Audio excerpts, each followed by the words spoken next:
Inspired by the last talker, I'm going to have a little song about internet porn. No, just kidding.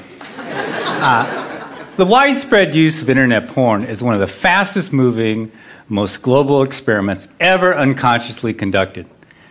Nearly every young guy with an internet access becomes an eager test subject. Canadian researcher Simon Lajeunesse found that most boys seek pornography by age 10, driven by a brain that is suddenly fascinated by sex. Now, users perceive internet porn as far more compelling than porn of the past. Why is that? Unending novelty. In this Australian experiment, it's not mere nudity, but novelty that gets arousal skyrocketing. Subjects watched 22 porn displays. See that spike? That's where the researchers switched to porn the guys hadn't seen before. What happened? Their erections and their brains fired up. Why all the excitement?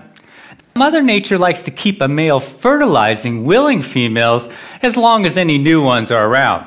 In that top line, the ram, he needs more and more time to mate with the same old ewe. But if you keep switching females, the bottom line, well, it's just not the same. He can get the job done in 2 minutes flat and keep going until he is utterly exhausted. This is known as the Coolidge effect. Without the Coolidge effect, there would be no internet porn. This old mammalian program, the Coolidge effect, perceives each novel female on a guy's screen as a genetic opportunity. To keep a guy fertilizing the screen, his brain releases the go-get-it neurochemical dopamine for each novel mate or image. Eventually, the ram will tire, but as long as the guy can keep clicking, he can keep going, and so will his dopamine. With internet porn, a guy can see more hot babes in 10 minutes than his ancestors could see in several lifetimes. The problem is he has a hunter-gatherer brain. A heavy user's brain rewires itself to this genetic bonanza, so his brain becomes associated with this porn harem. Such behaviors that are associated with this are being alone, voyeurism, clicking, searching, multiple tabs, fast-forwarding, constant novelty, shock, and surprise. As one young guy once asked, are we the first generation to masturbate left-handed? Now, real sex, in contrast, is courtship, touching, being touched, smells, pheromones, emotional connection, interaction with a real person. Now, what happens when our guy finally gets with a real mate? Well, researchers don't know much about the effects of internet porn for several reasons. In 2009, when Lajeunesse tried to study porn's impact, he couldn't find any college-age males who weren't using it. So the first serious dilemma is that studies have no control groups. Now, this creates a huge blind spot. Imagine if all guys started smoking at age 10 and there were no groups that didn't. We would think that lung cancer is normal for all guys. Undaunted by his lack of non-users, Lajeunesse asked 20 male students, is internet porn affecting you or your attitudes towards women? Their answer, nah, I don't think so. But they've been using it for about a decade then, pretty much non-stop. This is like asking a fish what it thinks about water. Which brings us to a second problem. Now, researchers haven't asked porn users about the symptoms Zimbardo described in The Demise of Guys. Arousal addiction symptoms are easily mistaken for such things as ADHD, social anxiety, depression, concentration problems, performance anxiety, OCD, and a host of others. Now, healthcare providers often assume that these conditions are primary, perhaps the cause of addiction, but never really the result of an addiction. As a consequence, they often medicate these guys without really inquiring about if they have an internet addiction. So guys never realized that they could overcome these symptoms simply by changing their behavior. Now, the third problem is it's hard to believe that sexual activity can cause addiction because sex is healthy. But internet porn is not sex. Internet porn is as different from real sex as today's video games are from checkers. Watching a screen full of naked body parts won't automatically protect one from arousal addiction. In this Dutch study, here's the title, they found that, in fact, of all activities on the internet, porn has the most potential to become addictive. Here's why. This ancient program, the reward circuit, evolved to drive us towards natural rewards, such as sex, bonding, and food. As a consequence, extreme versions of natural rewards have a unique ability to capture us. For example, high-calorie foods or hot, novel babes give us extra dopamine. Too much dopamine, though, can override our natural satiation mechanisms. For example, give rats unlimited access to junk food, and almost all of them will binge to obesity. This is also why 4 out of 5 Americans are overweight and about half of those are obese. That is, addicted to food. Now, in contrast to natural rewards, drugs such as cocaine or alcohol only hook about 10% of users, whether they are rats or humans. This binge mechanism for food or sex was once an evolutionary advantage. In essence, it is getting it while the getting is good. Now, you can think of wolves packing away 20 pounds of meat per kill, or it's mating season and you're the alpha male. What if mating season never ends? All those hits of dopamine can tell your brain to do 2 things. First, they say, man, you have hit the evolutionary jackpot. Second, they kick in a molecular switch called delta phos-B. I know it's a fancy word, but dopamine kicks in delta phos-B, and that starts to accumulate in the brain's reward circuit. Now, with excess chronic consumption of drugs or natural rewards, this buildup of delta phos-B starts to alter the brain and promotes a cycle of binging and craving. If the binging continues, the delta phos-B builds up and it can lead to brain changes seen in all addicts.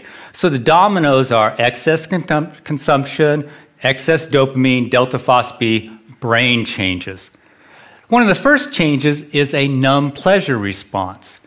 It kicks in, and so everyday pleasures really don't satisfy a porn addict. At the same time, other physical changes in the brain make the brain hyperreactive to porn. Everything else in the porn user's life is sort of boring, but porn is super exciting. Finally, his willpower erodes as his frontal cortex changes. I can't emphasize this enough. All addictions share these same brain changes and the same molecular switch that kicks them in, delta phos-B. Now, scientists have used brain scans to measure these changes in drug addicts. Up here, these scans show a reduced pleasure response in drug addicts. These and several other changes have also been seen in gambling addicts, food addicts, very recently in video game addicts, and now in internet addicts. I apologize for filling up this slide with brain studies. Just notice the dates, but I want you to know that they exist. So far, all brain research points in only one direction. Constant novelty at a click can cause addiction. Now, we know this because when scientists examined former internet addicts, they found that these brain changes were reversing themselves. Unfortunately, none of these studies isolate porn users, but they do include them. Here's the game changer. At last, we have a group of guys who are no longer using internet porn. That's right, heavy users are voluntarily giving it up by the thousands. These guys are the missing control group in the great porn experiment. They're showing experts what changing one single variable can do. I call it the resurrection of guys, as opposed to the demise of guys. Now, before I continue, you probably want to know why any porn-loving guy in his right mind would give it up. 2 words: erectile dysfunction. Internet porn is killing young men's sexual performance. Now, Zimbardo said young guys are flaming out with women. This survey by Italian neurologists confirms what we have witnessed over the last few years.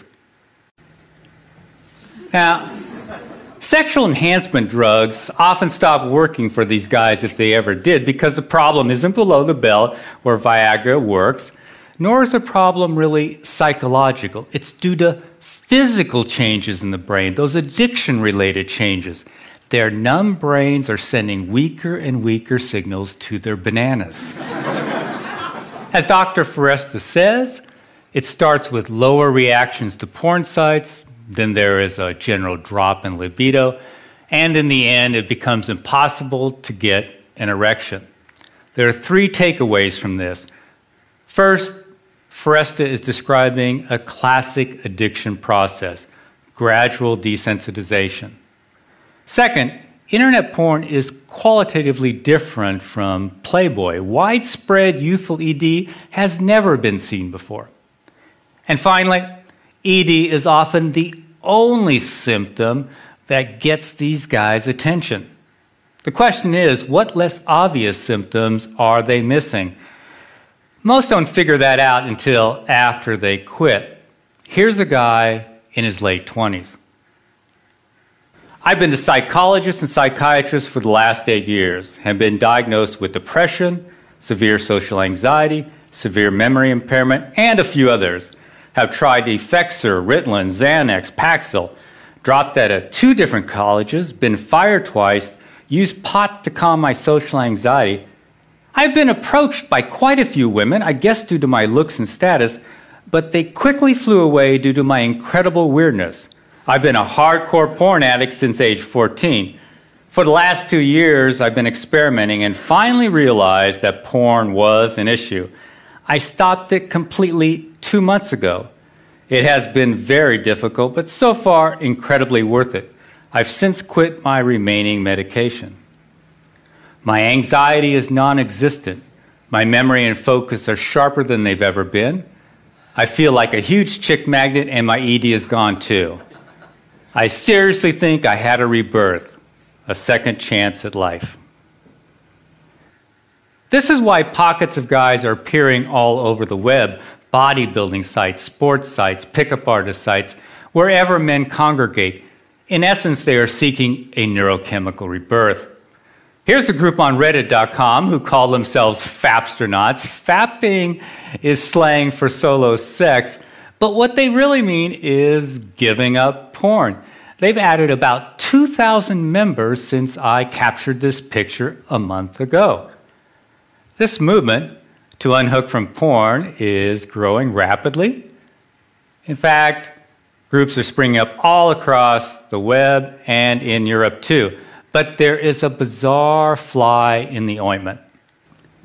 Guys in their early 20s aren't regaining their erectile health as quickly as older guys.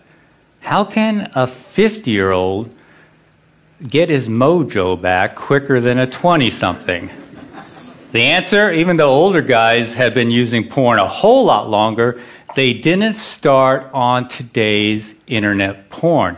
Now, we know this is a key variable because the older guys didn't start having sexual problems until after they got high-speed internet.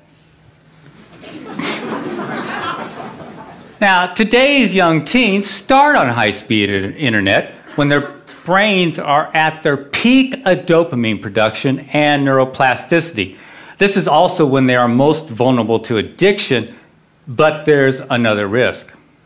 By adulthood, teens strengthen heavily used circuits and prune back unused ones, so by age 22 or so, a guy's sexual taste can be like deep ruts in his brain.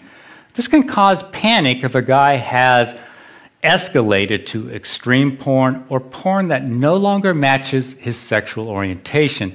Fortunately, brains are plastic, so his taste can revert once he quits porn. As the guy returns to normal sensitivity, his brain looks around for the rewards it evolved to seek, such as friendly interaction and, of course, real mates. Here's one more example of what we hear every day. I feel like the next Sir Isaac Newton or Leonardo da Vinci. Since I quit a month ago, I've literally started a business, taken up piano, been studying French every day, been programming, drawing, writing, started managing my finances, and I have more awesome ideas than I know what to do with. My confidence is sky high. I already feel like I can talk to any girl.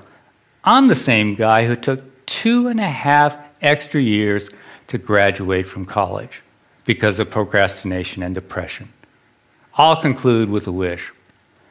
I'd like to see some Bardo's guys who are wiping out and their caregivers and the experts listen to the thousands of men who are teaching us about arousal addiction by escaping it.